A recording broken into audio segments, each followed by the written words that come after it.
વિચારો, અચાનક ઘરમાં લાઇટ જતી રહે, બધા ઉપકરણો બંધ થઈ જાય. આ બધું એક અદૃશ્ય હીરો પર ટકેલું છે, અને એ છે ટ્રાન્સફોર્મર. આ જે શાંત દેખાતા સ્ટીલના બોક્સ છે, એ જ આપણા શહેરોને જીવંત રાખે છે. પણ જ્યારે એમાંથી કોઈ એક પણ બગડે, તો આખી પાવર ગ્રીડ ખતરામાં આવી શકે છે. તો સવાલ એ છે કે શહેરના આ સ્ટીલના હૃદયમાં કોઈ ગડબડ થાય તો એનું નિદાન કઈ રીતે થાય? અહીંયા જ એન્જિનિયરો બની જાય છે મશીન ડોક્ટર.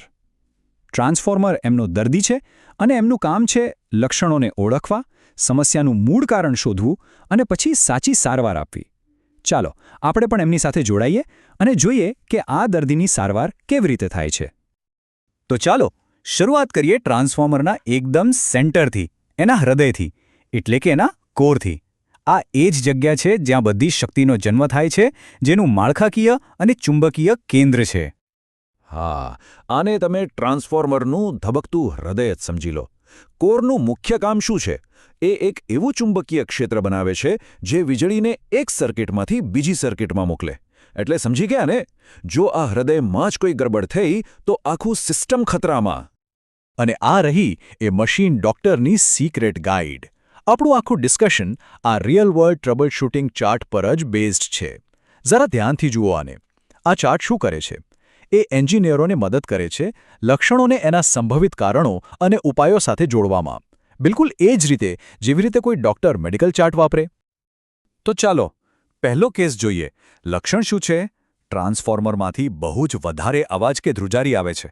હવે ચાર્ટ શું કહે છે? એ કહે છે કે આનું કારણ ઢીલો કોર, હાઈ વોલ્ટેજ અથવા તો ઓવરફ્લક્સિંગ હોઈ શકે. ઓવરફ્લક્સિંગ એટલે સિમ્પલ ભાષામાં મેગ્નેટિક ફિલ્ડ જરૂર કરતાં વધુ સ્ટ્રોંગ થઈ ગયું હોય.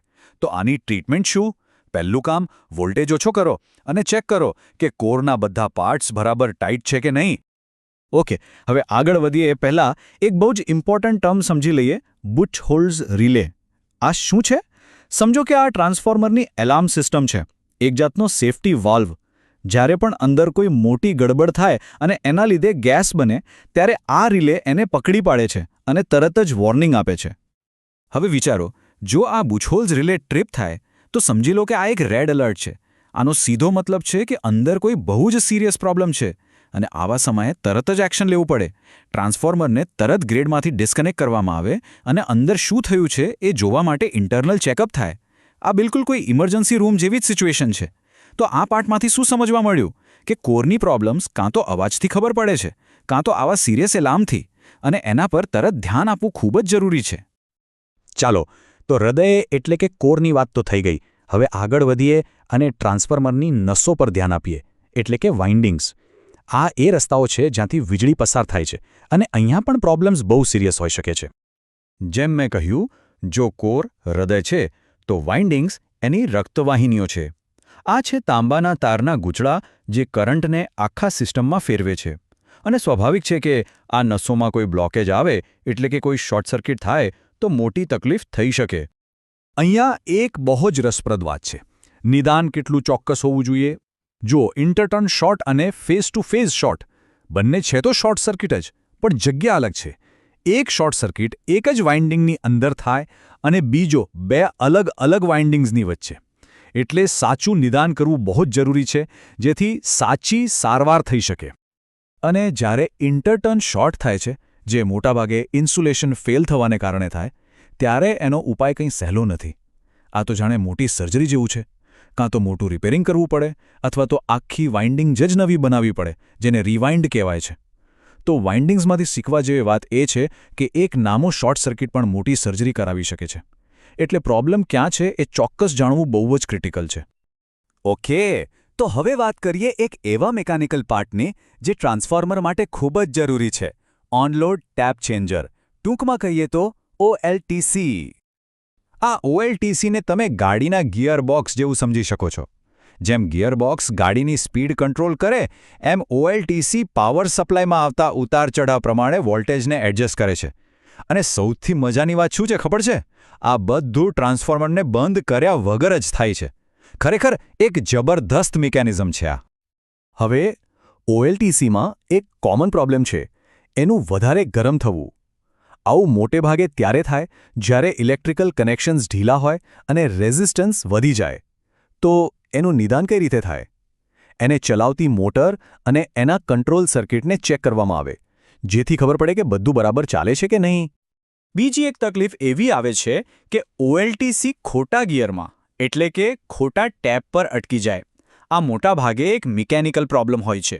તો એનો ઉપાય શું? સિમ્પલ રીકેલિબ્રેશન. એન્જિનિયરો એની મિકેનિઝમને ફરીથી સેટ કરે છે જેથી એ બરાબર રીતે ટેપ બદલી શકે.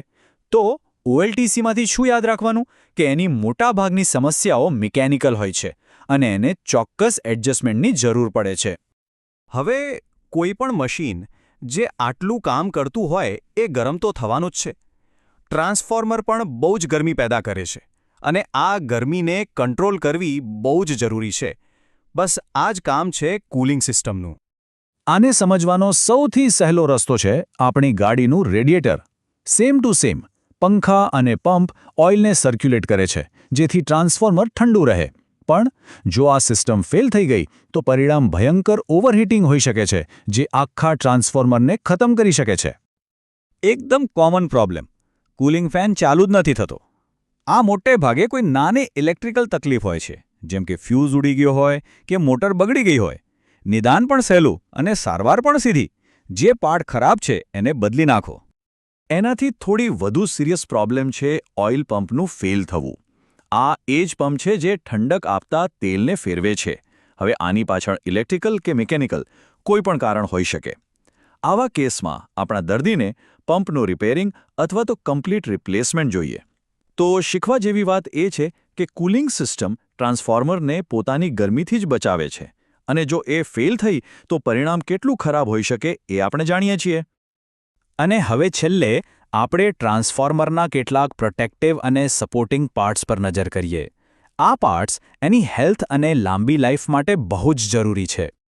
અહીં આપણે બે પાર્ટ્સની વાત એકસાથે કરીશું. પહેલું છે બુશિંગ્સ. આ પોર્સેલિનના ઇન્સ્યુલેટર હોય છે જે હાઈ વોલ્ટેજ કનેક્શન્સને ટ્રાન્સફોર્મરની મેટલ બોડીથી દૂર રાખે છે. એટલે કે એ એની ચામડી જેવું કામ કરે છે. અને બીજું છે કન્ઝર્વેટર. આ એક ટાંકી છે જે તાપમાન બદલાય ત્યારે ઓઇલને ફેલાવવા અને સંકોચાવવા માટે જગ્યા આપે છે. એટલે કે આ એના ફેફસા છે.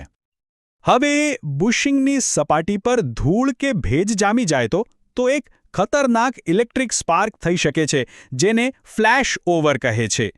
આવા કેસમાં ટ્રીટમેન્ટ એકદમ સિમ્પલ છે. બુશિંગને સાફ કરો અથવા જો ડેમેજ થયું હોય તો એને બદલી નાખો. અને વાત કરીએ ફેફસાની, તો જો એનો બ્રીધર એટલે કે જે પાર્ટ અંદર જતી હવાને સૂકવે છે એ કામ કરતો બંધ થઈ જાય તો ઓઇલમાં ભેજ આવી શકે છે અને ભેજ ઇન્સ્યુલેશનને કમજોર કરી દે. આનો ઉપાય? બ્રીધરમાં રહેલી સિલિકા જેલ બદલવી અને ઓઇલને ફિલ્ટર કરીને એમાંથી ભેજ કાઢી નાખવો.